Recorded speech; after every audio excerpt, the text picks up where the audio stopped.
Our present series is to be concerned with a study of pressure as we experience it in daily living and a search for remedy with particular reference to the development of Zen philosophy in China and Japan. One of the interesting symbolisms of Zen is the construction and arrangement of the principal temples of this sect. The Zen sanctuary is usually a comparatively simple structure. Very little ornamentation, very few religious symbols. The entire temple is oriented in terms of its meditation gardens. These may be one or several. They will be hedged or walled enclosures, each a world to itself, each a retreat against confusion, and each so carefully and wonderfully contrived as to give the impression that it is merely nature reaffirming itself, restating its own influence in the life of the individual. The therapy of the Zen garden lies in its contribution to man's acceptance of life itself. That man should change his point of view from a desperate struggle to a quiet realization or recognition of essential value. The Zen garden, therefore, retires from human involvement. Man experiences the garden only as an observer. He finds between himself and this sanctuary no interference, no involvement in the fashion of man-made things. The garden itself is so beautifully put together that there is no visible indication of human handiwork. It is simply nature recognized as something of extraordinary beauty. It is as though we looked out through a window to a magnificent scene created by a power infinitely greater than ourselves. This type of garden is very well known not only to the mystics of Asia, but to persons in every walk of life. You may find children making a pilgrimage to such gardens after school, not because they are told to, but because it represents an interlude which they have experienced as important to themselves. Young people, older persons, parents, grandparents, simply come and sit for a little while in this garden for purposes of reorientation, in an effort to discover relationship with life, a relationship which is lost because of the illusion and confusion resulting from living forever in a man-made environment. Man-made things move in upon us until we almost come to believe that we live in a man-made universe. And if this peculiar delusion actually controls us, suddenly the meaning of life is destroyed. Life has to have sureties, values, facts, truths that are larger than the contrivances of men. If these larger facts are not available to us as vast forms and patterns of strength, we suddenly find ourselves extremely weak. We have no support, no strength, no reserve against pressure. So the Zen garden represents an area that is without pressure. something to be experienced and to be accepted without even creedal considerations. You do not have to believe anything in order to enjoy the garden. All you need to experience is the need for that garden. Today in our Western way of life, we are all experiencing need. Need for some type of internal quietude. Unfortunately, we do not all have Zen gardens available to us. Nor would we probably choose to attend them even if they did exist. We have a different attitude on these matters. Yet regardless of our attitudes, we are the victims of the one common difficulty which is experienced today entirely over the surface of the earth, and that is pressure. So for the next few Wednesday evenings, we want to study pressure as we experience it in daily life. And we want to see whether there are some defenses that we can use in an effort to restore our own securities. Our first line of defense against pressure, of course, is our equivalent to the Zen garden. Where in our lives is there an area without pressure? What is there in our pattern of things which constitutes at least a temporary release from pressure? Now, in the West, we have always assumed that the change is the rest, that the individual engaged in certain activities finds peace or relaxation merely from shifting to another activity. Here in the West, we are afraid of the horrible possibility of not doing anything. We feel that we cannot rest in a state of inertia. We say that we are too active-minded, that we are too positive, that we are too drama-conscious to permit ourselves to simply fold our hands and do nothing, even for a moment. So to us, release is merely a transference of a point of interest from one pattern of excitement to another. We are afraid of this letting down circumstance. We are afraid of simply resting. In fact, we have almost no experience in resting unless we are one of that small group of extremely lazy persons who have very little respect in our society. We are either lazy in the negative sense, or we are frightfully occupied. We do not recognize or understand this release from action, this release into recuperation. Actually, if we were all as busy as we think we should be for the 24 hours of the day, none of us would live very long. So we do have one escape from all of this, the one inaction that we know, and that is sleep. Sleep is a condition which, as far as the busy man is concerned, is nature's complete waste of time. Many persons resent sleep because it interferes with activity. They grudge themselves even rest. But when fatigue comes upon them, they have no choice. Sleep, therefore, represents, in a sense, nature's pattern of correction.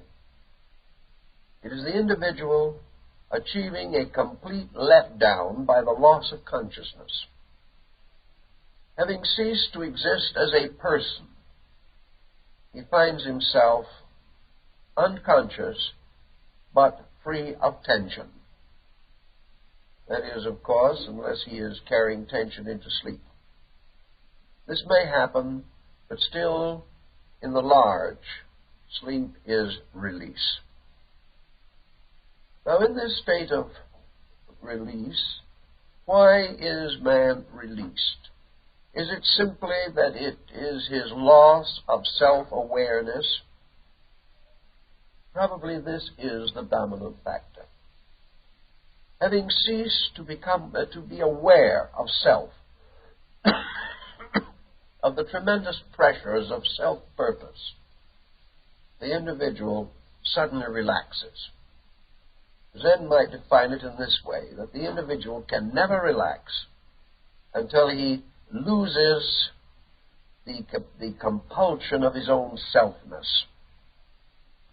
As long as he says to himself, this I must do, this I cannot escape from, this I cannot postpone, this must be achieved, or I am a failure, or I am miserable, I am poor, I am decrepit, unless I do this. While these attitudes remain, the person is under tremendous tension. So in the Zen philosophy, meditation becomes a kind of sleep. Yet it is not a sleep of unconsciousness. It is a sleep of directed adjustment with life. We can follow nature's way and depend upon complete loss of consciousness for this desperately needed letdown. Or we can develop an art in this, as Eastern mysticism has done. An art which perfects nature, anticipates its needs, and furthermore makes man a living, contributing force to his own relaxation. Instead of having his consciousness blocked by natural processes over which he has no control, he recognizes his own need, becomes in a sense the master of his own destiny, and coming to know that relaxation is important, he cultivates it. And by cultivating it, he has it when he needs it. In the Zen garden relaxation concept, therefore, the person is simply recharging the battery of life. He is recharging it, first of all, by no longer calling upon it beyond its natural capacity. One way of conserving energy is to hold on to what you have. Man cannot actually positively create energy, but he can administer the use of it. He can guard himself against the waste of it. He can use his energy allotments as wisely and as skillfully as his intelligence permits. To do this, he must be conscious of this allotment. He must become aware that his energy is one of his responsibilities. He must administer it as he administers everything else in the life he lives. So realizing that he must conserve, he wishes to find the best possible way of preserving and conserving his energy allotments. When his body is hungry, he seeks food. When his body needs rest, he seeks sleep. His body is cold, he either finds warmth or increases his clothing. If his body is too warm, he does the reverse. He tries to adapt himself to the needs of this compound structure which he calls his body. Man's contact with life around him is largely dependent upon the processes of the nervous system. Therefore, the nervous energies must be conserved. They must be properly regulated. The mysterious group of energizers which control and direct the flow of nervous energy and nervous resource must be understood, and their process is guarded. Failure to take all of these into consideration means the gradual loss of energy supply, the waste of it, the sacrifice of it for purposes or ends that are neither useful nor essentially necessary. Tension not only demands more energy, but it wastes more energy. The tense person is using too much vital resource too rapidly. In nature, man is probably about the only creature that is consistently tense. Animals develop moments of tension, but they are not constantly tense because the animal lacks ambition. The animal does not have the long-range strategies which affect man. Animal instincts arise quickly. The animal obeys them. When instinct arises in man, it is almost inevitably met with conflict. The individual, under every instinct and impulse, finds himself at conflict with himself. As a result of constant conflict, there is further depletion of energy. Man being a creature capable of tremendous intensities, it does not follow that his organism and structure is capable of maintaining a continuous pressure pattern. Man is actually a far more fragile creature than he realizes. It seems sometimes as though he is almost immortal, that his body and personality can stand intense stress over vast periods of time. At another moment, these life resources disappear so quickly and with so little apparent cause for disappearance that we wonder how fragile this personality really is. But one thing is certain: it cannot stand the pressures which Western man is imposing upon it. It can stand them for a little while, but not indefinitely. And every individual has to find a way to reduce the pressure content in his own nature. So we have to try to figure out how he can do this and still retain his place in society and meet the challenge of the conditions that arise around him. One thing that creates pressure in man is responsibility. And responsibility nearly always results from the person taking on various patterns of duties which he must protect, must fulfill, must guard with his resources over a long period of time. Thus, one of the reasons for pressures is commitments. These commitments represent responsibilities voluntarily or sometimes involuntarily assumed, but nevertheless present. And in the effort to meet these responsibilities, the person very often exceeds his own capacities. With life as it is at the present time, the planning for the future of a pattern of responsibility is extremely difficult. Duties which we may assume today as quite possible and reasonable may prove an extraordinary and incredible burden 5 years from now. Things that can be done today with a minimum of effort may be impossible of accomplishment at some future date. Thus, the assuming of long-range responsibilities requires a great deal of thoughtfulness, and responsibilities demand a certain kind of person. All persons are not suited to these responsibilities. Some can carry them with wonderful dignity. Others cannot carry them. And our tendency today is to assume that the person who cannot is simply weak, is simply not standing up and doing what he should do.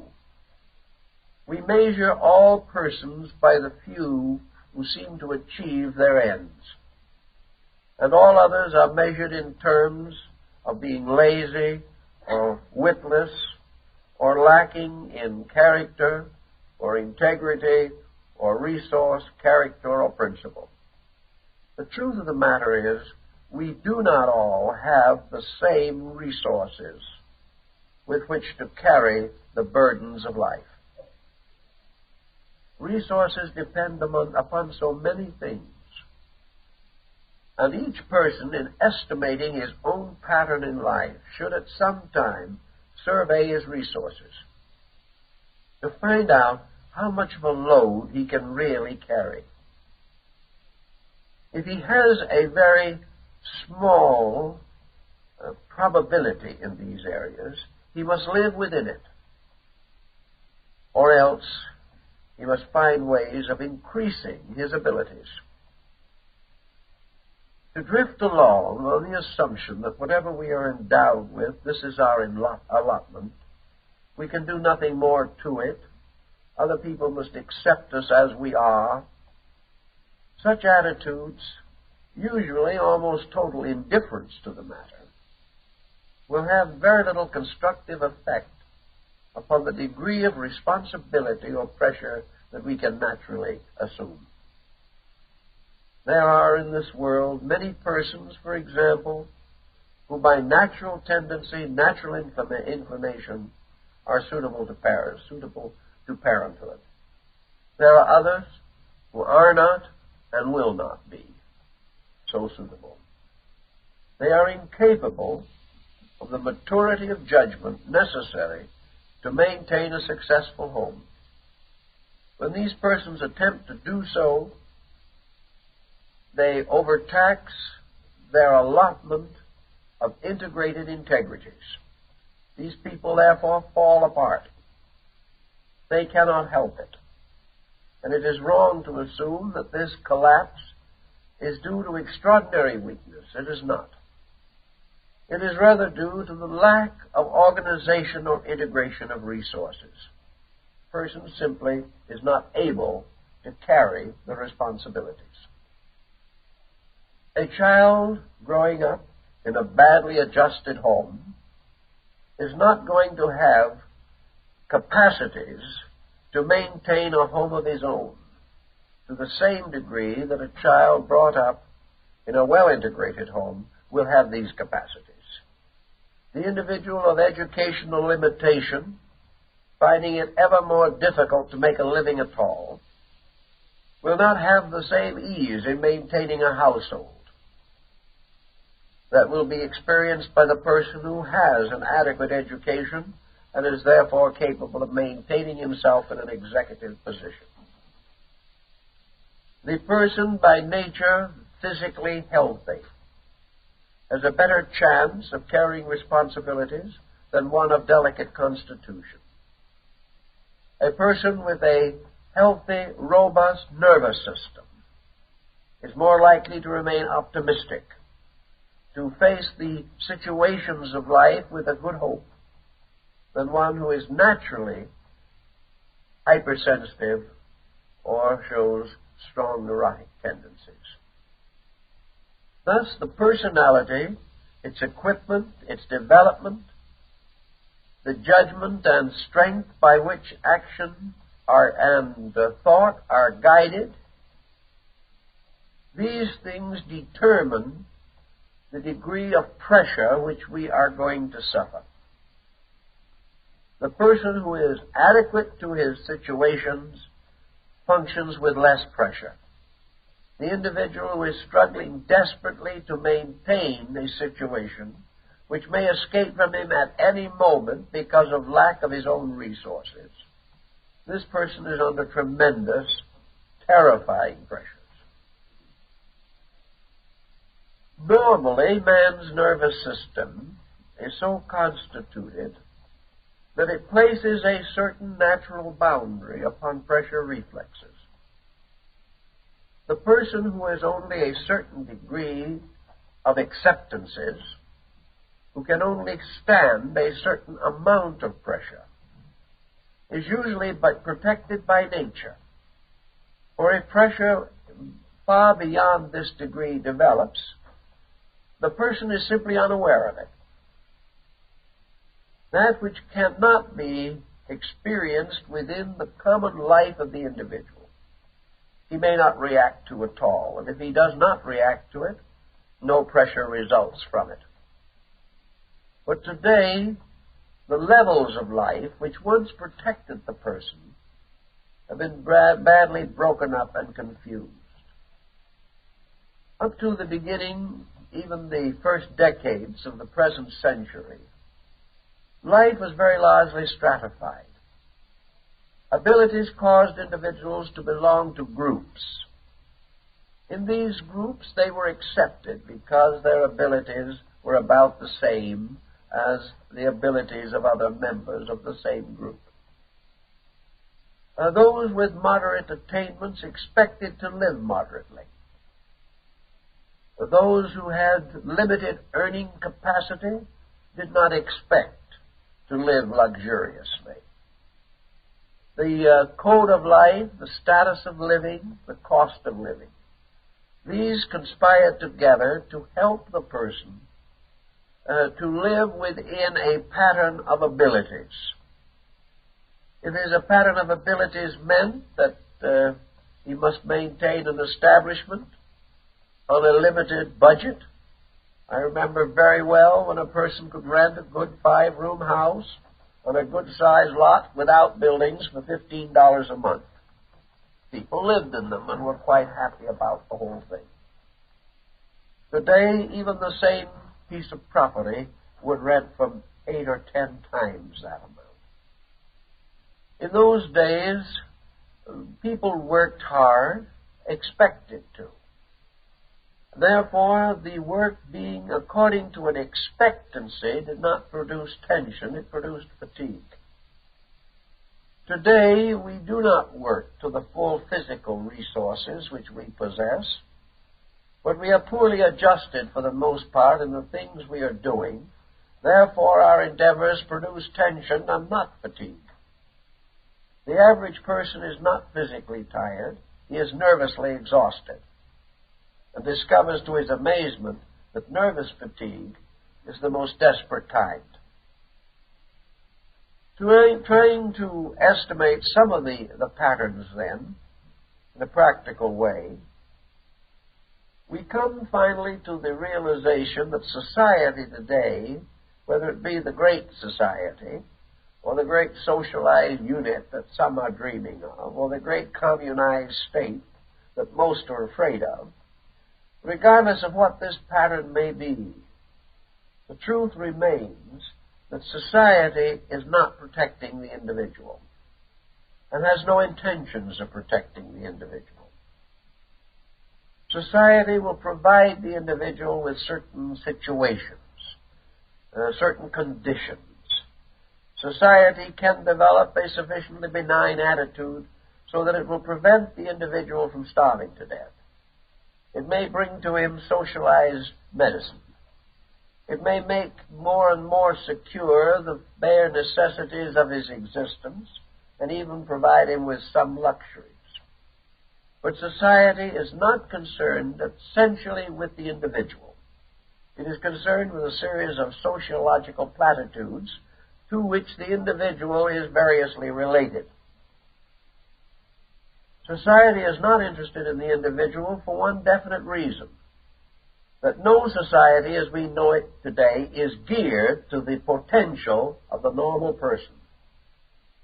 No society has as its final end and objective that the individual shall be protected against the pressures which will sicken or destroy him.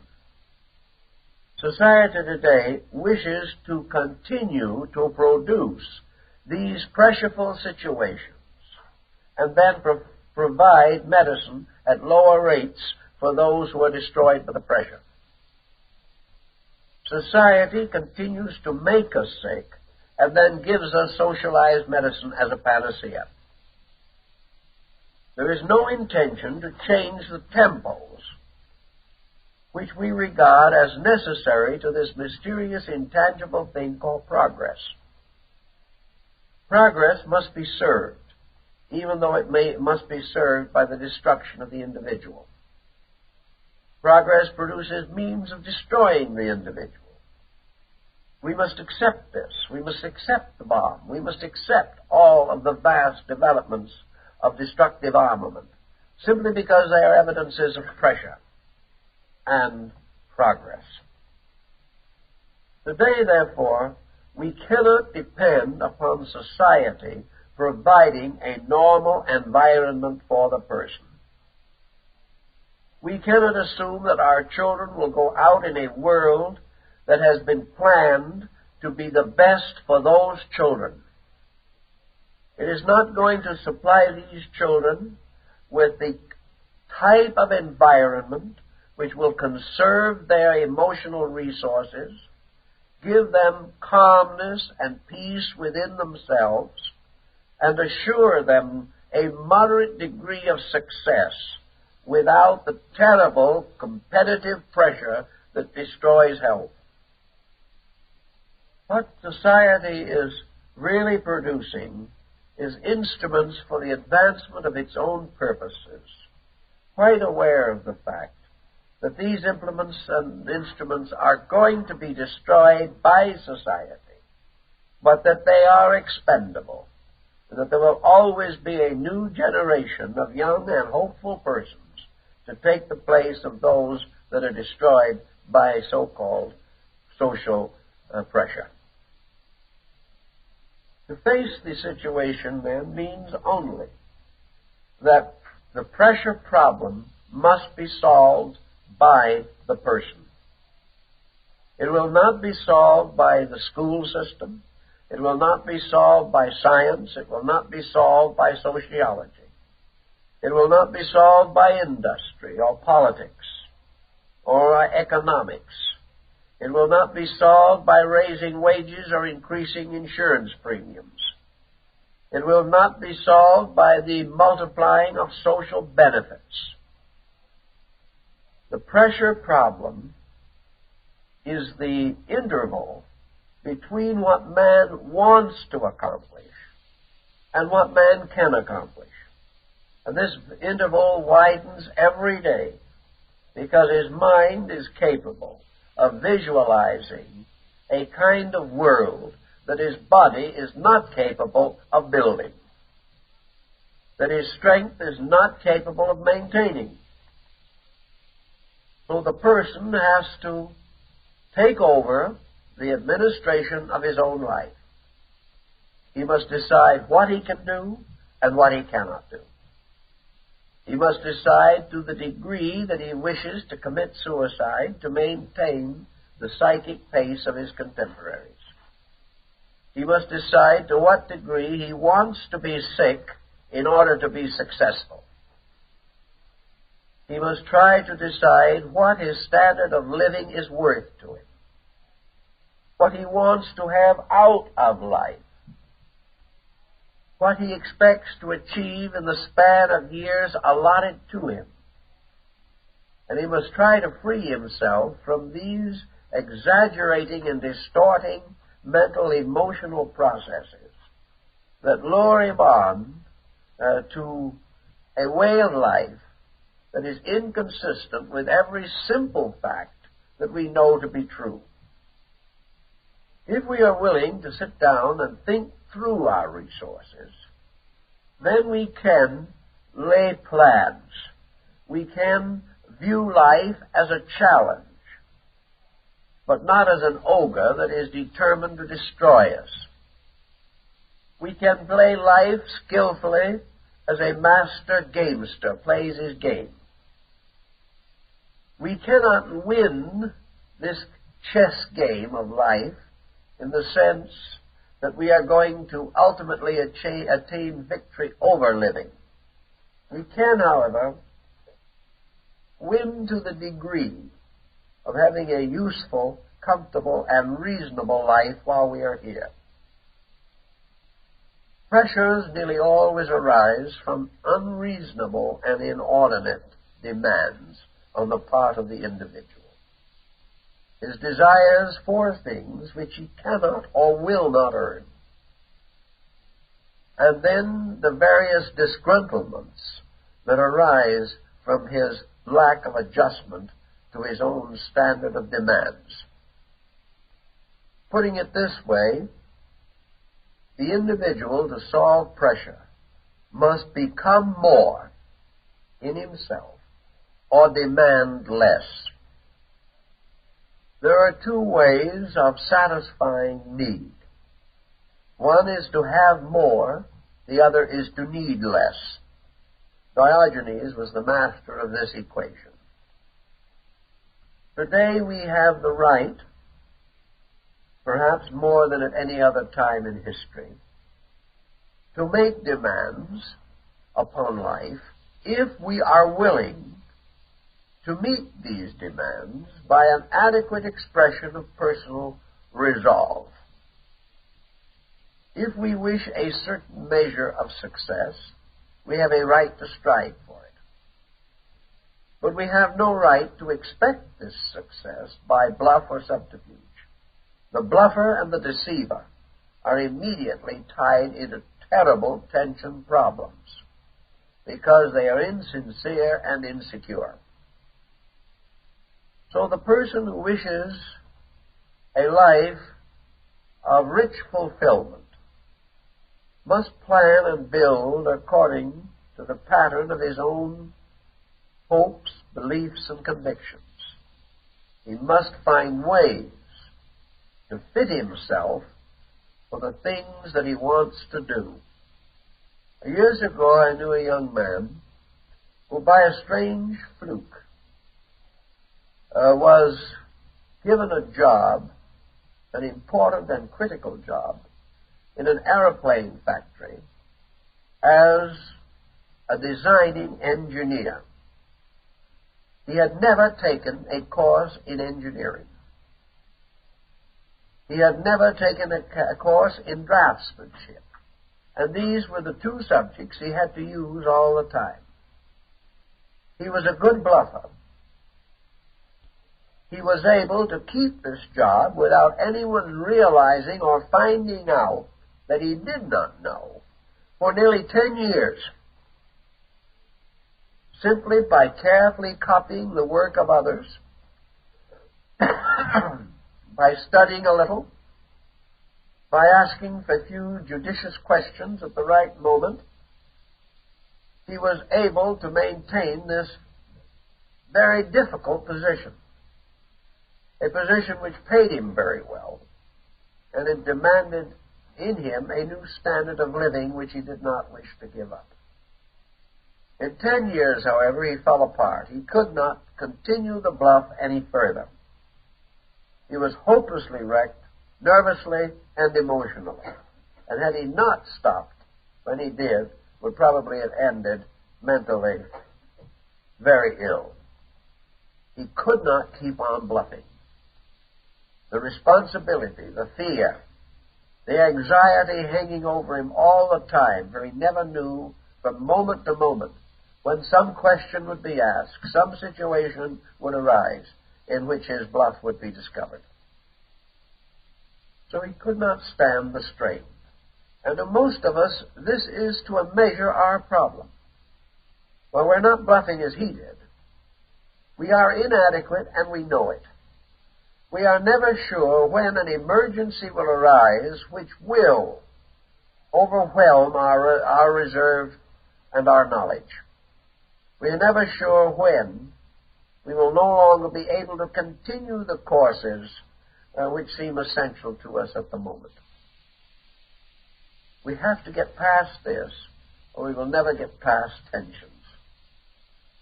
Because tensions, with their anxieties, with their debilitating results, arise from this inner realization that we are not secure in the things that we are doing. To meet this natural problem, we know that today experts in nearly every field are going back to school every year.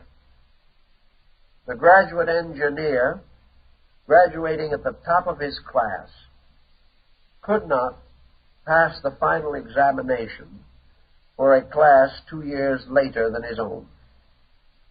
Constant change, constant modification, the pressures increasing continuously, everything becoming more complicated, and the individual merely becoming older and more tired. Youth, however, cannot take over either.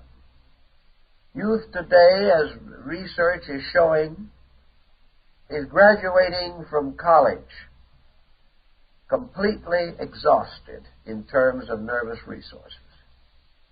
The average college graduate today is more psychically and nervously tired than the average man of 3 times his years in the last generation.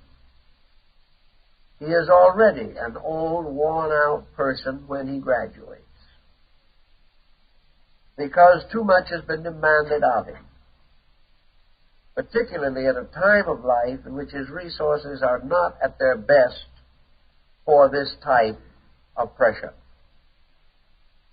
The person living along through life used to believe that he could live securely in at least the probability of his own life expectancy. World conditions would not change enough in 50 or 75 years to cripple the right of the average person to survive through his span of life expectancy without impossible situations arising. Today, the whole world changes in 5 years. There are no longer securities of these probabilities. The man who masters his trade today is not certain that he will work for the rest of his natural life. He does not know when he will be replaced. He does not know when the field of endeavor with which he is concerned will become obsolete. These pressures add a constant subconscious fear which eats at the securities of this person. Yet we all live in one kind of a world. Whether we know it or not, we live in a rather pleasant world. After all, most human beings are not ferocious or terrible creatures. The tendency of nearly all normal persons of all races and nations is to be kindly, well-disposed, sincerely interested in preventing suffering and bestowing as much happiness and contentment as possible. We are not living in an awful world. We are not really living in a heartless world, because most of the people who are in trouble or are causing trouble are good-natured, kindly intentioned persons. They are all dominated by some kind of a strange, abstract pattern, and this pattern grinds all of them into the same ultimate fatigue situations. It is not that it is a nasty, terrible life that we live. It is that we have gradually set up patterns and standards and attitudes which are commonly afflicting us all and making life a desperate and difficult cycle for hundreds of millions of human beings. And out of the pressures and difficulties and stresses of these patterns come disorientations of mind and emotion. And what we call really nasty people are mostly merely very tired, disorganized, disoriented people, nervously exhausted, and therefore incapable of normal, happy, well-adjusted function. The Zen situation takes this particular problem under consideration very definitely. And one way perhaps we can approach it is by reference to what is called the no mask. In Western psychology today, some schools have the term the persona, or the mask of the person which he wears before society. This mask represents the individual's defense. It is the person he wants others to see. It is the person which is the product of ambition and bluff and pressure and tension. It is the successful person who wishes his photograph to be on the cover of the local handbook of the social clubs, the service clubs, organizations. It is the face of the young politician rising in the world, and of the old substantial broker at the head of his corporation. It is the face of a strange, tired responsibility, which is regarded now as respectability. This mask, the no mask, is tied in very greatly with the psychology of Asia. And if you notice the various images and symbols of the deities of Hinduism and Buddhism, you will realize how often this mask appears. The no mask of Asia is the face that is inscrutably calm, a strange, quiet face, about which lingers just the suggestion of a smile. A strange, almost expressionless face.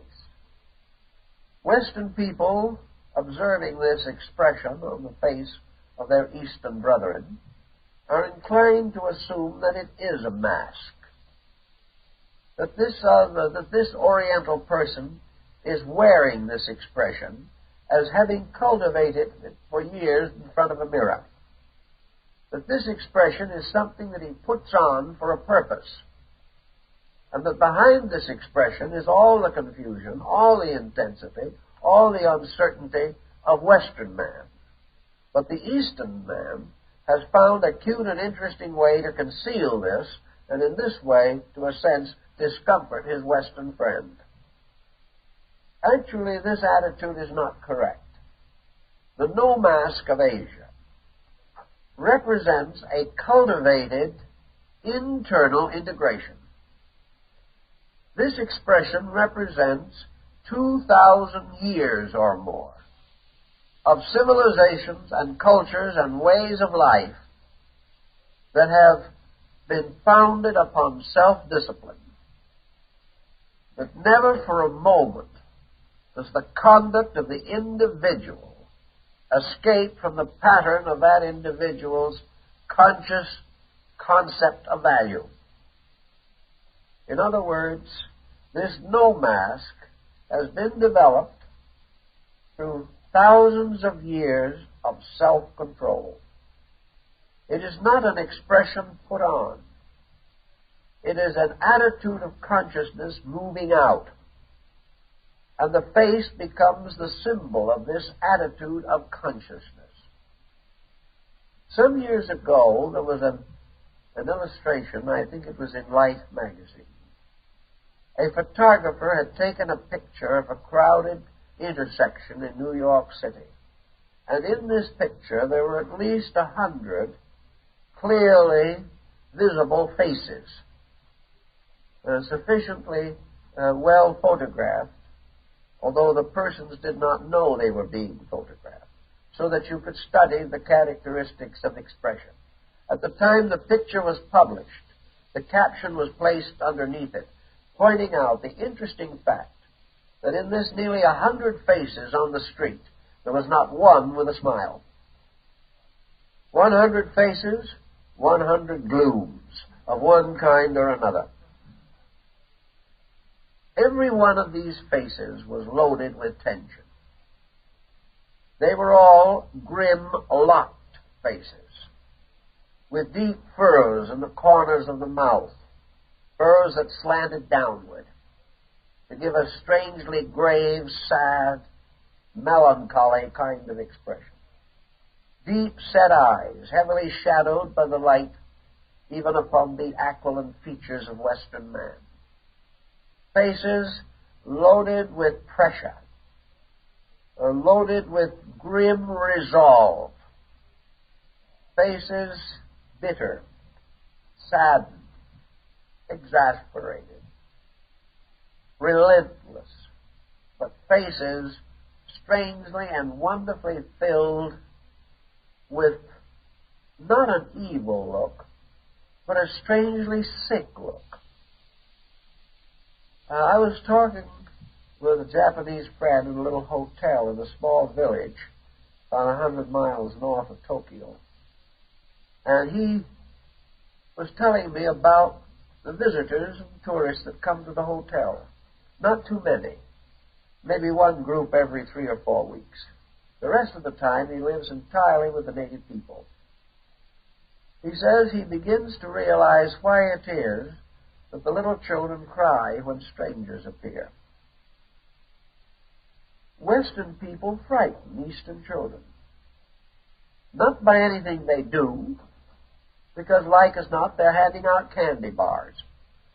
What, however, is that as the child will say to its parent, why does this person dislike me?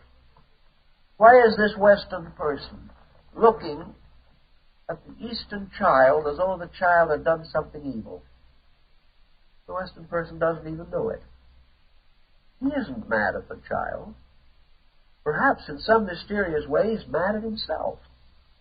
He doesn't know he's doing it. But the non-Western, seeing this face, sees what appears to be antagonism of some kind. He doesn't know that this is the natural expression of Western man. He does not know that the aquiline features, the deeper set eyes, the strongly modeled face, the pressured jaw, the thin line of the mouth, these are not attitudes put on to discomfort or frighten a small child. They are the face of Western man. A face that is hurt all the time. A face that is fighting for survival against something. And behind this face is impatience, irritability, inability to let down. This face is on a person who fidgets all the time, who cannot sit still, who can scarcely read a book anymore, must turn to something if it's only the bar. This face is a face of criticism that mysteriously is always finding something wrong with other people and other things. The face which condemns by a subtle expression that has now become part of its own nature. The individual who subtly resents the tremendous pressure of other people who are opposed to what he is trying to do. Inside, he is defending himself against that man who wants his job, that other person who wants to break his home, the children who want too much for their own good. All the different desires that bleed this person have created their scars upon his character.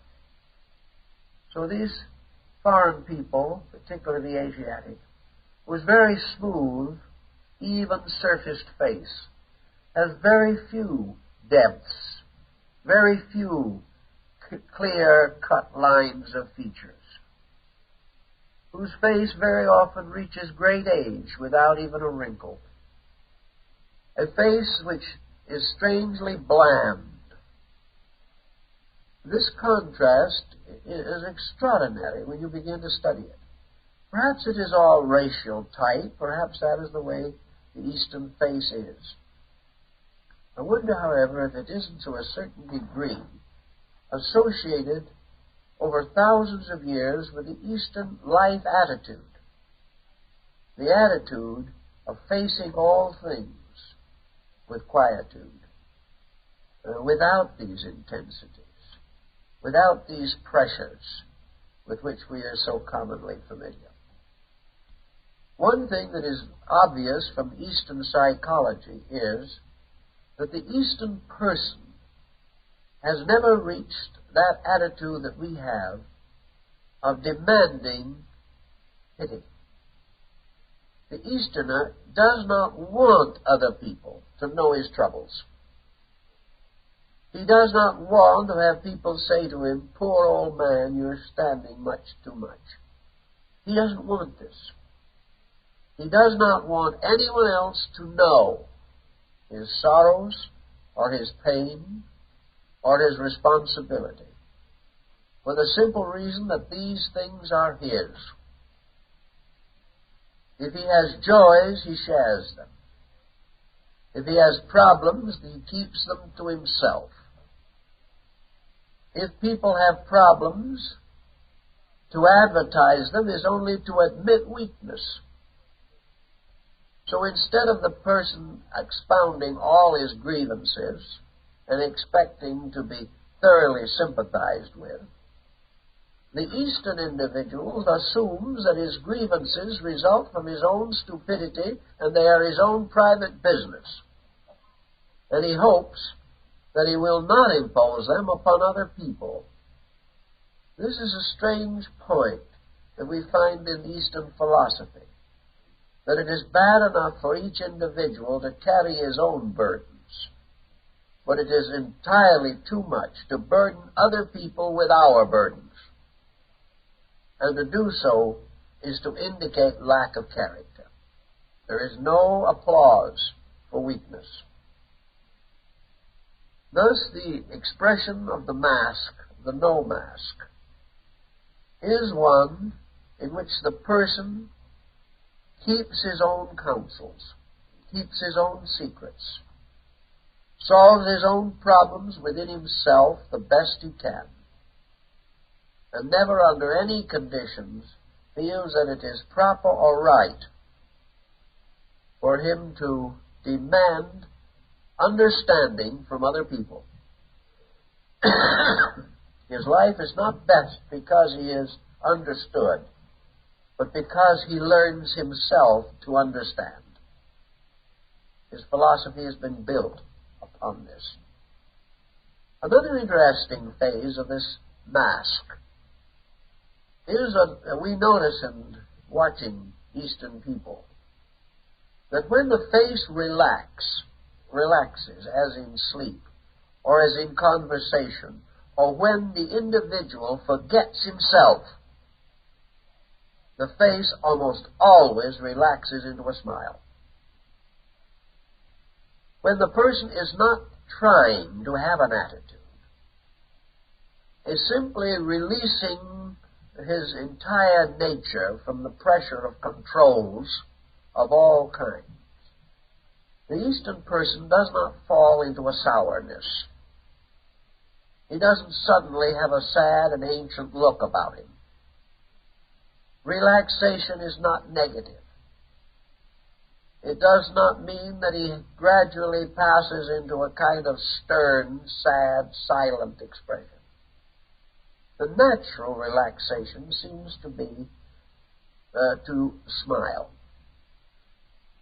The smile as an expression is infinitely more used in the East than it is in the West.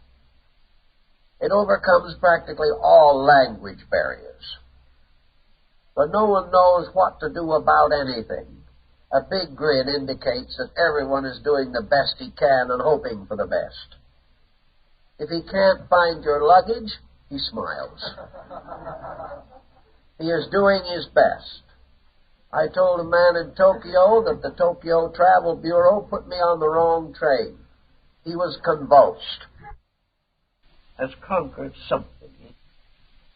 It was not only a large wedding, but it was a thoroughly westernized wedding. The only Eastern part was the wedding cake, which was in the form of a Buddhist pagoda. But to get through to the wedding was quite a problem. There were hours of smiles that had to be gone through first. Smiling and bowing. They probably were averaging 600 or 700 bows an hour when I left. These bows must have been tremendous from the standpoint of reduction programs. They would undoubtedly keep a good waistline. But everyone was bowing and smiling. There was no handshaking. This was a little too conventional. But everyone met everyone else with a very solicitous consideration for age, for the patterns of life, for relationships, and everyone was bowing and smiling from ear to ear. It was a wonderful occasion. And in the East, anything that is possible to celebrate is celebrated. They have feasts and ceremonies and rituals and festivities every day of the year. Morning till night, all the time, there is something to be grateful for. Here we just can't find anything worth enduring. Yet we have much more than they have. But they have this one thing that seems to be important, and that is that little garden or that quiet place, like the shrine on the top of the department store. When you get through shopping, you'll go up and pray a little while and get your nerves put together again. Then you go back and assail the basement bargain shop again. Bargains begin and end with prayer, by which it means everyone is happy. The sumo wrestling championships were on.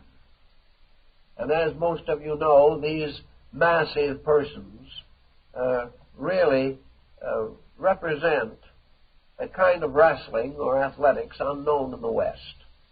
A tremendous championship bout that lasts 10 seconds.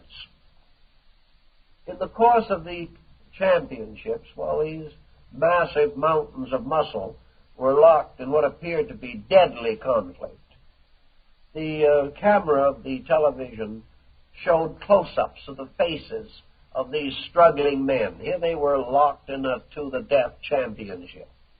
And the close-up showed both of them smiling cherubically. There wasn't the slightest look of tension or animosity on them. They looked like innocent little children, smiling benignly at each other while locked in this struggle for championship. When it was finally decided and the camera showed the winner and the loser, the smiles on both were exactly the same. There was no way of telling by the man's demeanor whether he had won or lost. They asked one of the champions about this on account of strangers present. Well, he said, we always smile. If we are smiling and have lost, we are smiling because a good man has won. If we smile and win, we are smiling because heaven has been kind to us. But there's always a reason to rejoice. Even a loss should not interfere with our being grateful that we have been good sports, we have done the best we could. That's all there is to it. This is unfathomable to Western man, who's got to put all he has behind something and come out a complete wreck. Tension in this kind of living naturally tears us very much and leaves us without too many resources against tomorrow with its new burdens. So let us at least try to gain a small lesson from perhaps our Eastern neighbors who have some rather interesting things that they can share with us. And one is to work for this childlike way of acceptances in life. A way of life in which we are not unhappy because of burdens. We have only one reason to be unhappy, and that is if burdens make us unhappy. Then there's something wrong with us. But we are not to be miserable because someone else has more than we have. That others should have more is very fortunate for them, and we should rejoice for them. It just doesn't occur to us that there is always some way of adjusting the mind so that it takes the hurt out of our own thoughts, that we are no longer desperately injuring ourselves. The moment we fall into negativity, we begin to think of unfairness. We begin to grumble that someone is more fortunate than we are, and this is an unhappy situation. But in a Buddhist country, this is not an unhappy situation. It simply indicates that the other person has earned something that we haven't earned, and we rejoice for him, and hope that his example will inspire us to earn likewise. In the West, we are jealous of him. We feel that he has no right to these things. And one of the reasons that this feeling has increased with us is because we have lost a concept of universal justice. Western man no longer believes in a universe that is controlled by a divine plan.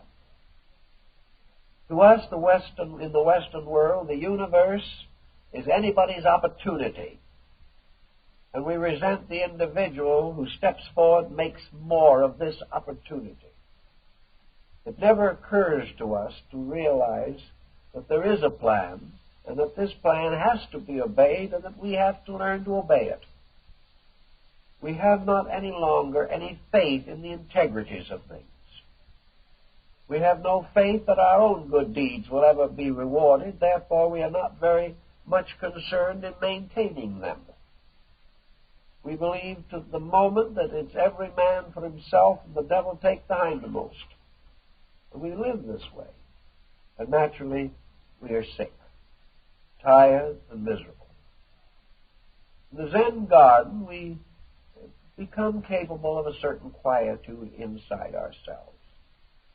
And if we achieve this quietude, if we once experience it, if for even a few moments we actually can experience peace of soul, if the possible good that can come to us is known to us, even for a few moments, it is as though a wonderful light came through a cloud. The individual who finds this peace in himself is born into a new universe of values. He is born into a better world than he has ever known before. He suddenly discovers that the whole pattern of things is nothing but his own acceptances and his own rejections. That the mad rush of people around him cannot make him happy and cannot make him unhappy unless he takes sides with the wrong group in some way. But actually, regardless of everything, we are all free until we become enslaved to an attitude. And then we cannot liberate ourselves again. We none of us ever have an enemy until we make one. And we never have an adversary till we acknowledge him. We are all of us creating these psychic intensities which bog us down. And there is really no reason for them. We have to gain the strength, however, to live as people before we can overcome this.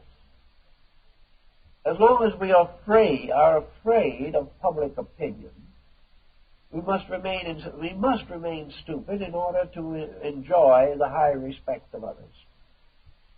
But when we no longer care and no longer are willing to be miserable simply because it is fashionable, then we can see through these patterns into something different and better.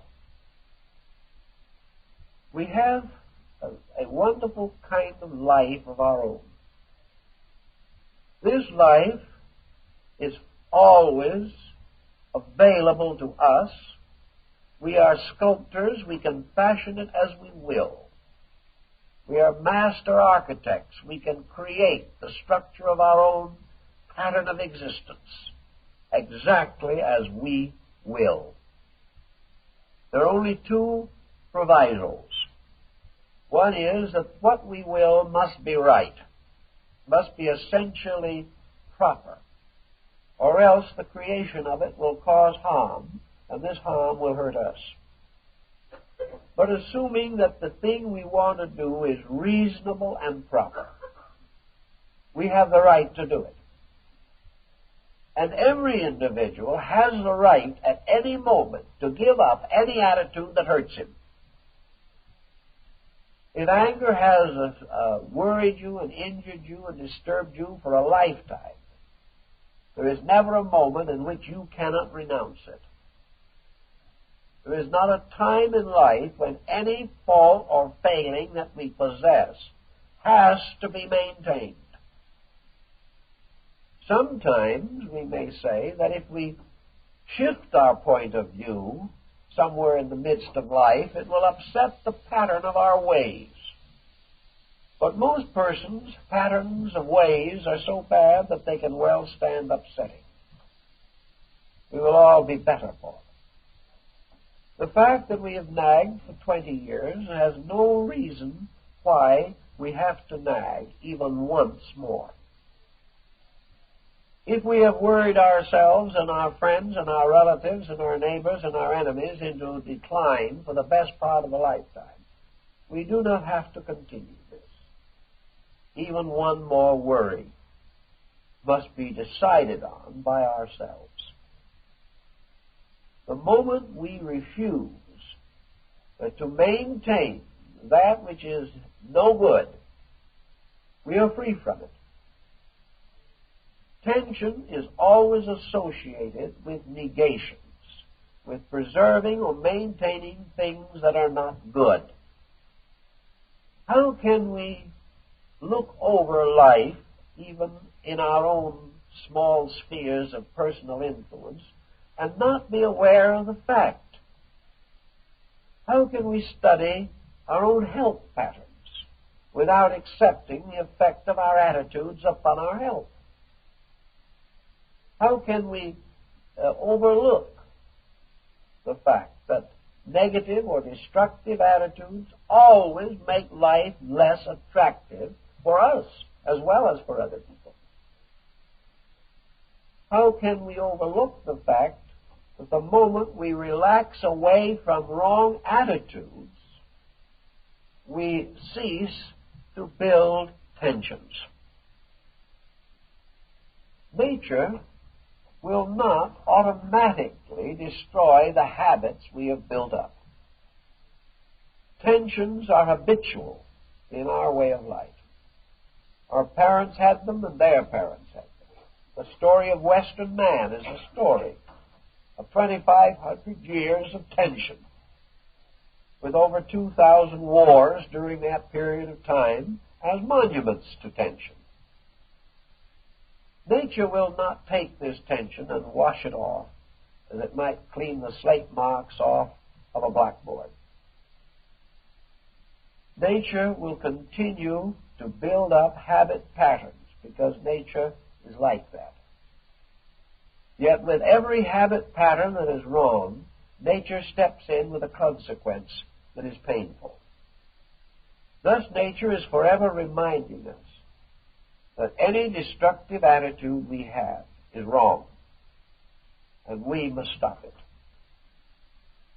Now, people insist that the correction of these problems is stupendous. I've heard people say, yes, that's true. I know I shouldn't be jealous of Jones, but I am. And every time I think of Jones, I'm jealous of him again. I know I shouldn't, but how do I stop? Jones has things I want. I think I'm more entitled to them than Jones is. I think Jones is a person who is too lucky. And so the person says, I have ability and Jones has the luck. So I'm jealous of Jones. Another individual says, certainly I don't like my relatives. I have good reason to. They never liked me. Why should I like them? You go to one of Jones's relatives and you say, well, why don't you like Jones? He says that you don't like him. And the relative says, did you ever live with Jones? So everybody ends up by accusing everyone else of being the cause for the discomfort. The simple matter is, it's got to break somewhere. The first individual who realizes that this liking is wrong is the one with whom rests the correction. He has to move in and make the adjustment. And usually when one person in a complex of that kind straightens himself out, all the rest of the problem falls apart. It is all being maintained by one storm center. And if this relaxes, the blizzard is over. So in all these things, the question is how to get over them. And the Oriental mind suggests the garden again. Just go off somewhere by yourself and be quiet. Relax. Look around you and see a world of wonders, a world of miracles. a world of infinite life everywhere manifested. Listen to the song of the birds and watch the tiny creeping and crawling things upon the earth, each fulfilling their destiny for reasons that they do not understand or have never conceived of. Think of how you take all the rocks in the world and toss them together and you make a mountain. And when some vast volcanic strategy creates such a peak, ages to come say, how beautiful is this mountain. Formed out of some terror of nature, yet itself a thing of loveliness forever. Everywhere in the universe, wisdom. Everywhere light and life. Everywhere creatures fulfilling purposes, either consciously or unconsciously. And in this quietude, in this peacefulness of things, who is man that thou shouldst be mindful of him? What is man in all of this, except another one of these marvelous creatures? Man wasn't fashioned to conquer the world. He was fashioned to relax and enjoy the wonder of creation, sharing with life all of the splendor of life itself. Man couldn't in the beginning enjoy all these things because, like the infant, he didn't understand. He did not know. He groped after some grasp or concept of existence. But now he is several millions of years tired. He has lived here a long time. He has left monuments of history and literature and culture. He has lived here long enough to live better than he does. He has enough philosophy, enough insight, enough religion, enough culture and art to create a far better world for himself than he has ever built. Why doesn't he build it? Why does he go on desperately perpetuating the jungle when he is a creature who has outgrown the jungle? Well, perhaps it's because he's thoughtless. Because he has never actually oriented himself to life. He has never really grown up to the point where he realizes that he never can own anything. That his own existence is passing. That he is here for a day. That he cometh forth as a flower is cut down. Because of the pattern of his existence, every inducement is for man to live well while he's here. And by living well, it means to live richly in himself. And why should he sacrifice this possibility of a beautiful hour of contemplation for some strange distorting process, such as trying to build a corporation?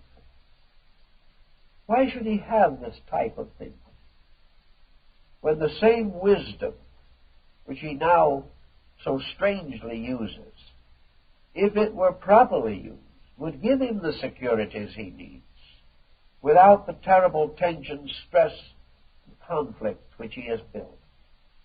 It is perfectly possible for the wisdom of man to give him security without hate, to give him progress without death, to give him the unfoldment of his own character without conflict, without fear and anxiety, jealousy and envy, and criticism and condemnations. These things are unnecessary. Man is a better thing than this. He has a better purpose. And sitting quietly by the side of a little waterfall in a Zen garden, watching golden carp flashing in the pool, perhaps the individual can suddenly restore his citizenship in a natural existence. A natural existence which is intended to provide him with time to sit by that pool and to learn to understand the golden carp that swim in that pool. For in the beauty of the afternoon, the flowers, and the growth of natural things come the rewards that bring with them no pain, no stress, no anxiety. The individual can have friends. He can live a simple, useful, unfolding life of inner nobility. He can write great poetry and great drama. He can compose great music. He can find countless ways to live well. Cottage industry has proven itself in Asia as a tremendous thing. Man can produce what he needs, create what is necessary to him. He does not have to hope and believe that he must sometime leave an empire behind him. If he only was thinking more of the future before him and not the empire behind him, we would get along much better.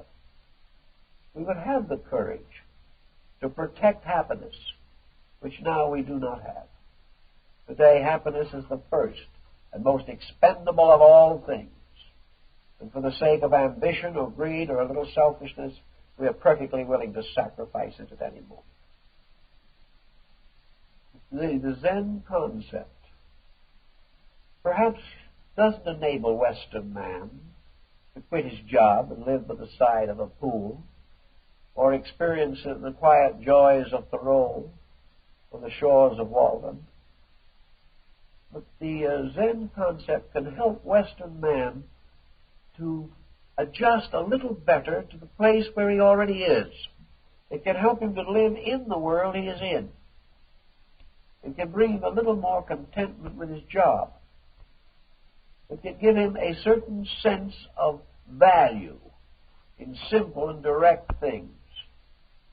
Perhaps it can help parents to be less nervous with their children, to recognize that there's something important in being good parents and not in trying to find a good babysitter. Everywhere, quiet thoughtfulness produces solution, and quiet thoughtfulness relaxes tension. Now, there are tensions that come also from vast collective circumstances of life. Now, there are tensions that are almost inevitable to man. Man has one tension which probably will be very difficult for him to overcome, and that is tension of insecurity about himself.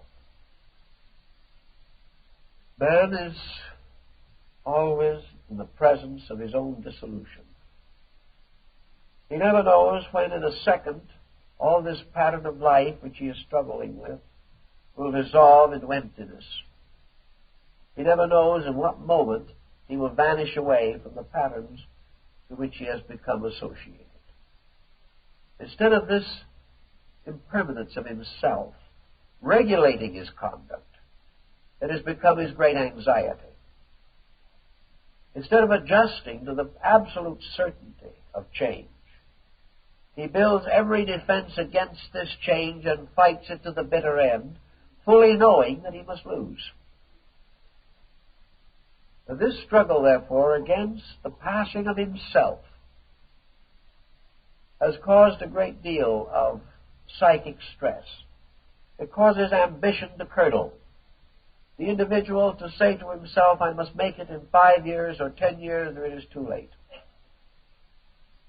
So man who was born to understand eternity becomes hopelessly tied up with a few dates on a watch which he wears. He becomes completely locked in time. He becomes the victim of the realization of his own transitoriousness, that he cannot survive. Therefore, he must hasten. But if he cannot survive, if he cannot endure, why hasten? Because all he is doing is forcing a situation which can never be permanent anyway. If the goal is such that it cannot be meaningful unless it is achieved immediately, then it is not worth achieving at all.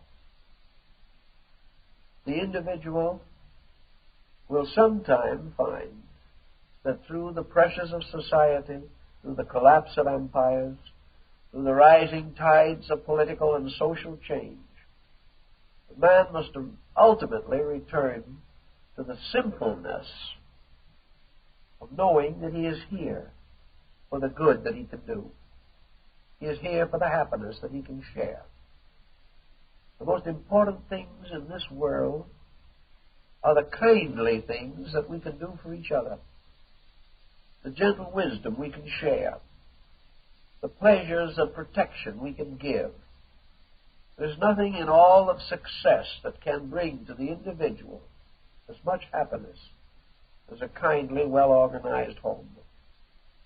Here, where friends can work and live together in an atmosphere of affection, the members find fulfillment. Fulfillment that is greater than any success can ever bring.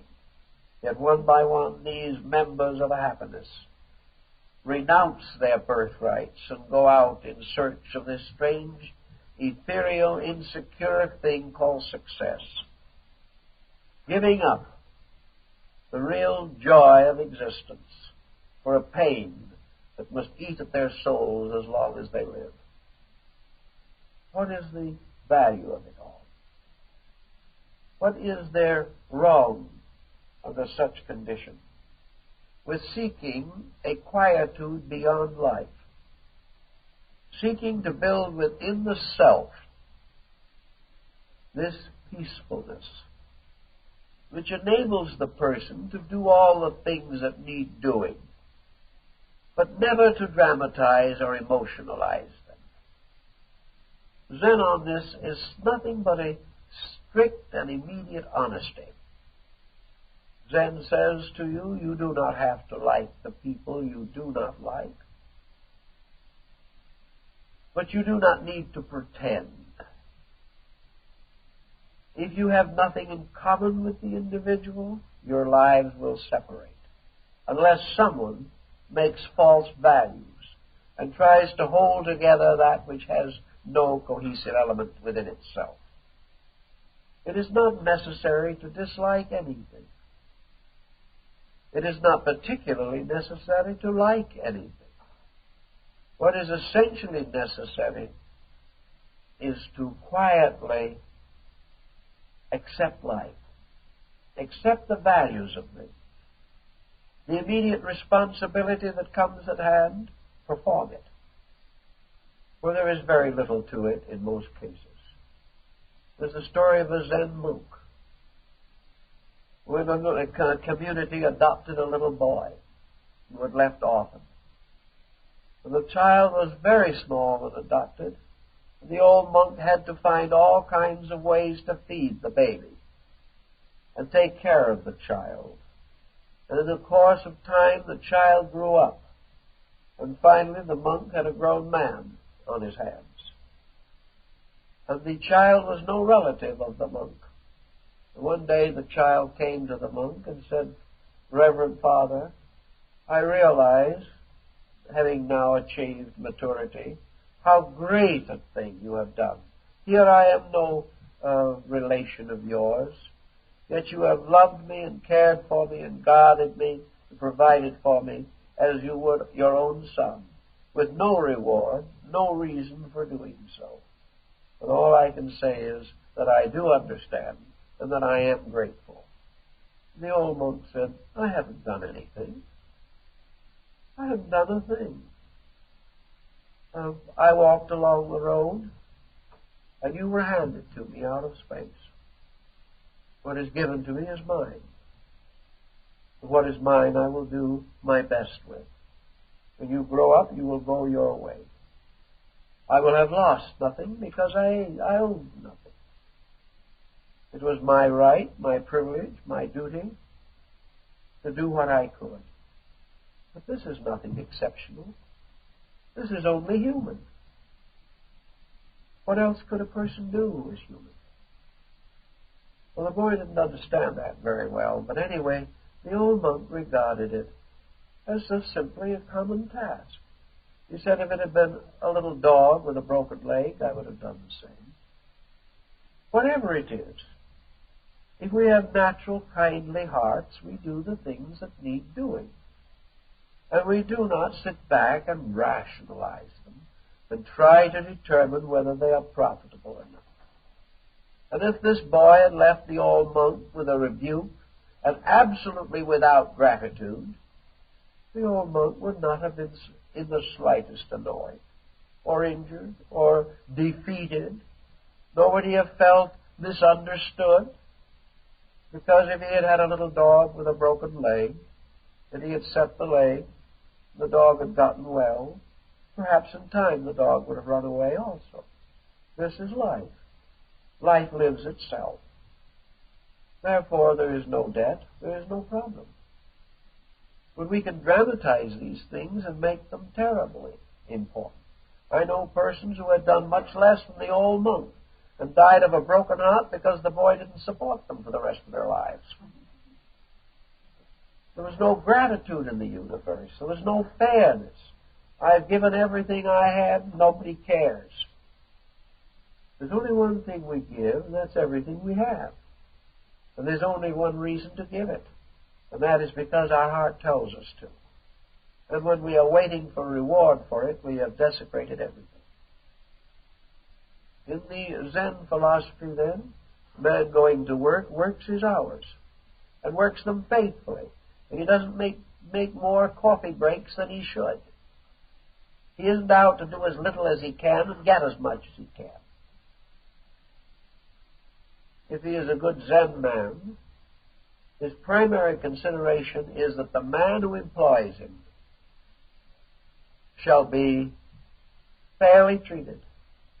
And then if a man pays for a certain task, the man who does that task will perform it honorably. These are the important things, not the great question of how many hours or how many nickels. The point is an obligation. When we hire a man, we are obligated. The hirer is obligated to pay.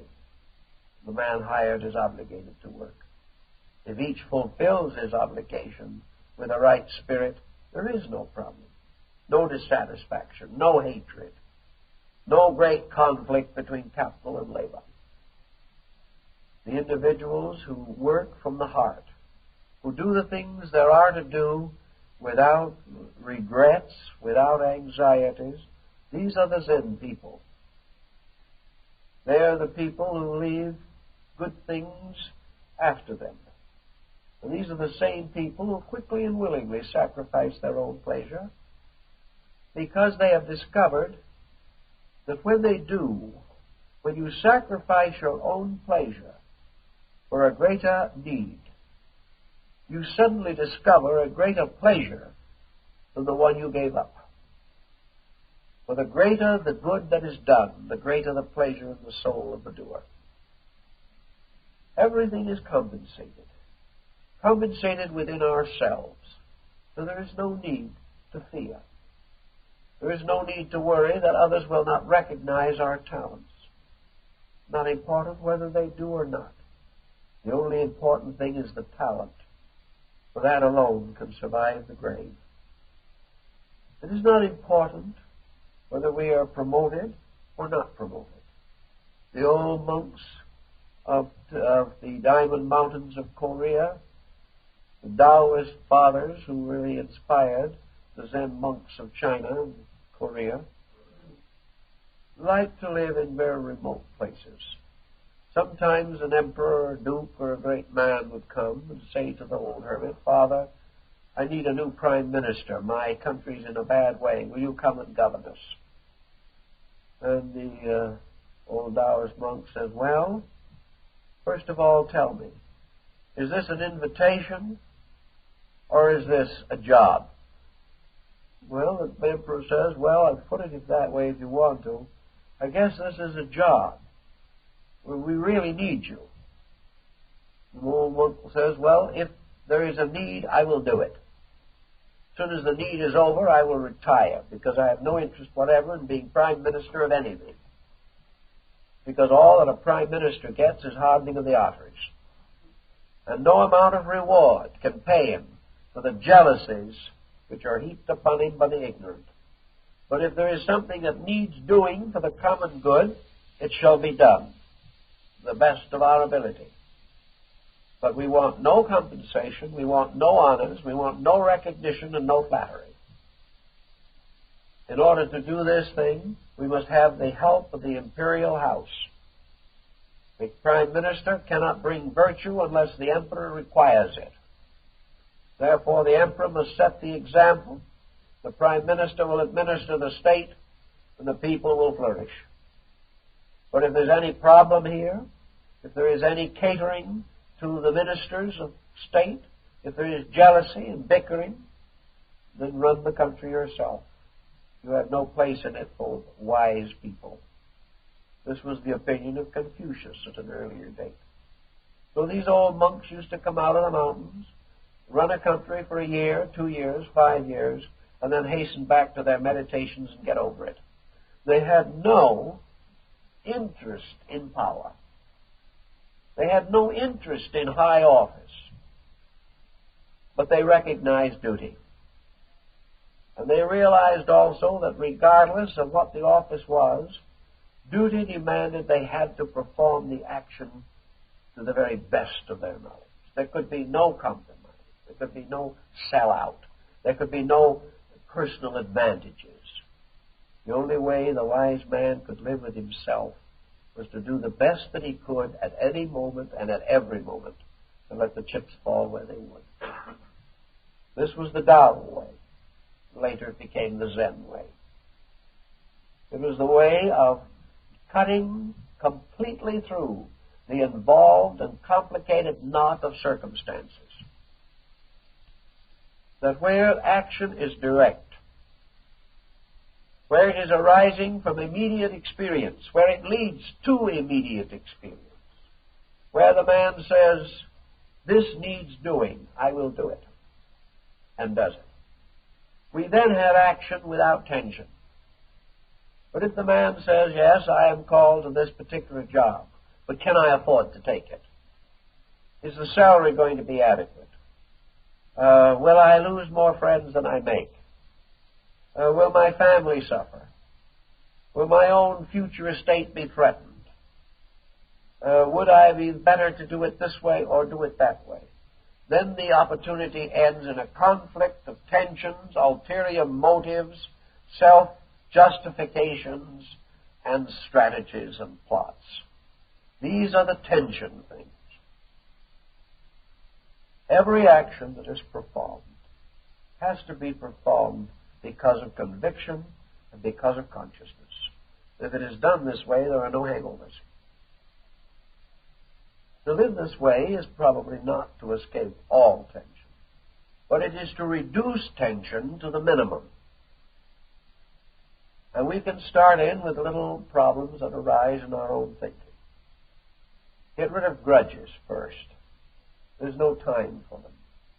In a world in which atomic fission hangs over all of us, what sense is there feuding with our neighbors? Get over all feelings of self-pity, because they are meaningless.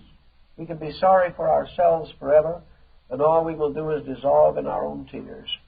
Nothing is accomplished. If we observe that certain tendencies of ours have always resulted in trouble, correct the tendencies. Correct them immediately. And realize that immediate change is the only kind that is possible. There is never a moment where an individual cannot reform himself. There is never an instant in which he cannot destroy the worst habit that he suffers from. One simple stroke of the will, and he is free of the entanglement. But if he struggles with it, it will be like a 7-headed hydra. And every head he chops off, there will be 7 more spring in its place. But by a simple yes and a simple no, the whole structure of procedure, of formality, of protocol, all these things vanish. Zen is a man of yes and no. When he says yes, he means it. When he says no, he means it. And both answers are unchangeable. This is the end of tension. Decision ends a great part of tension. Indecision promotes it forever. The relinquishing of self, which means to get over all insults and all hurts and all griefs and all grievances, which exist because of the hypersensitivity of self. This is another wonderful aid to getting over tensions. Actually, the person achieves this end by suddenly experiencing the Zen absence of self. There is no self in us that can afford to be offended. There is no self in us that can afford to brood over real or imaginary ills for one moment. Whatever is inside of ourself is energy, life. And this energy and this life have useful works to do. And all the mumbling and the grumbling is an exhaustion of energy without use. The more we compromise with these grumblings, the more tensions we develop. One of the simplest answers to all these kind of tensions is for the individual to simply laugh at himself. That's where the old Zen monk was a master. The sudden, full, complete, overwhelming realization of the ridiculousness of ourselves. That if we could really see ourselves in our true and native light, we would be stranger and more ludicrous than any cartoon that an artist could devise. A bundle of contradictions tied together with a string of discords. This is man. If we can see this, if we can recognize it, if we can do like the old Zen monk carrying the broom, walking along carrying the broom so that he could sweep himself up whenever the occasion demanded, realizing that all his likes and dislikes are part of the ridiculousness of existence. And actually, whether he likes a thing or doesn't like it is of no meaning, either to himself or anybody else. All his elaborate patterns by which he builds up defenses and finds excuses and finds means of supporting attitudes, this doesn't mean a thing. If the attitude is any good, it'll support itself. If it is no good, nothing can support it. Forget these things. Take the attitude of the garden. Sit down and become an observer of existence. And in an observer, as you see things going by that need a helping hand, give it. Never for a moment, however, allow yourself to take this strange, funny world that man has fashioned and let it seem important. It is not important. The only thing that is important about the world is the part that man did not fashion. The sunrise and the sunsets, the great motions of the ocean, the bursting forth of flowers in spring, nature bearing fruit, and in the winter covering itself with a mantle of shimmering jewels. These things man can observe and contemplate and enjoy. Man can enjoy the nature in his fellow man and in all creatures. Men can sing together and work together, perhaps sometimes weep together. But these things are basically good.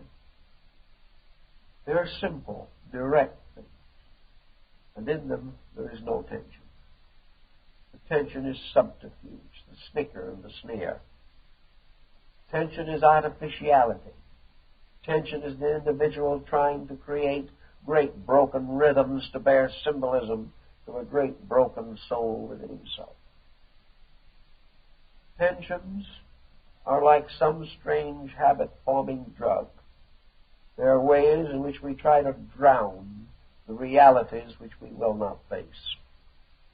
It is all actually in life a very quiet Zen mystery. A mystery of little people learning to love each other, learning to like each other in spite of their various natures and appearances, learning to excuse faults, learning to laugh together, learning to find all things that seem serious a little ridiculous, and that all things that seem ridiculous are a little serious. To build a philosophy that enables us to live graciously and exit nobly. These are the problems that Zen works with, to give the person directness. For indirectness is the end of hesitancy. And the doing of the thing that needs doing is the end of this vast build-up of psychological artificial pressures. If the thing needs doing, it needs doing. When the rain falls, it falls, because it is the way of rain. When man comes to a decision, he calls a conference and nothing is done. That is the way of man. And that is why things are in such a sorry fix. Learn to be quiet a little bit in yourself and try to find ways to put yes and no's into all these maybes and perhapses which make up life. When you see situations that are wrong, try to immediately clarify them. Are you wrong? Is the situation wrong? Are you afraid to admit that you have been in fault? Have you maintained an hypocrisy until it can't be endured any longer? You say other people are thoughtless. Have you been thoughtful? You say other people are selfish. Are you unselfish? Face these things very directly. When you face them, solve them. For if the solution comes immediately upon the recognition of the fact, if the moment we realize what is necessary, we do that which we realize, there will be no build-up. There will be no vast patterns of regrets. There will be no broken hearts lasting through the years. What is necessary is next. What is finished is finished. What is no longer creative is no longer useful. What no longer helps is no longer necessary. Everywhere, simple, firm solutions. Even if we're not entirely sure, do the best we can and be prepared to stand by the consequences if we are wrong. But make simple, direct solutions. If the thing we are doing is obviously bad for us, stop doing it.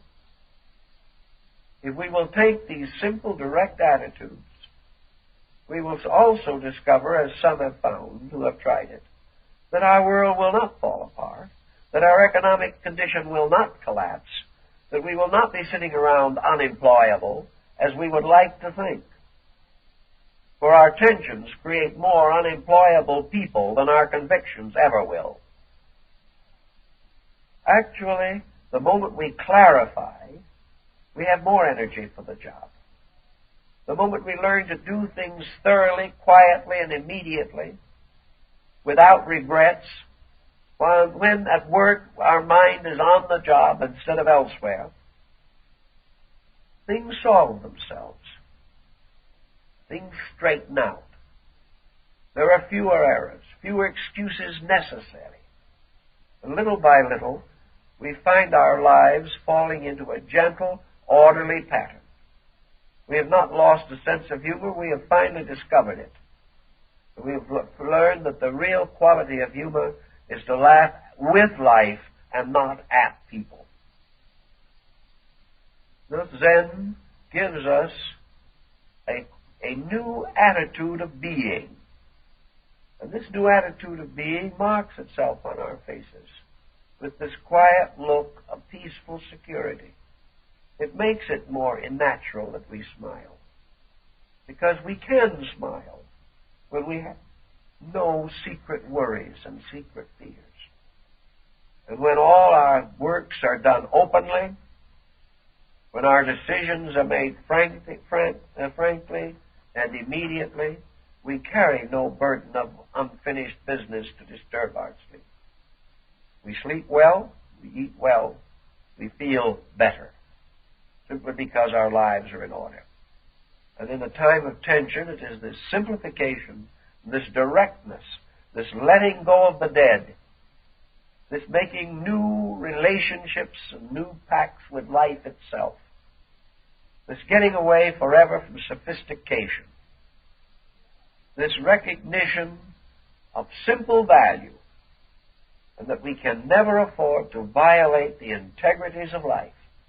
If we get a few of these simple patterns down, we will not have pressures as we know them. We will not have these neurotic frustrations. We will have quiet, even living with an opportunity to get a depth insight into life.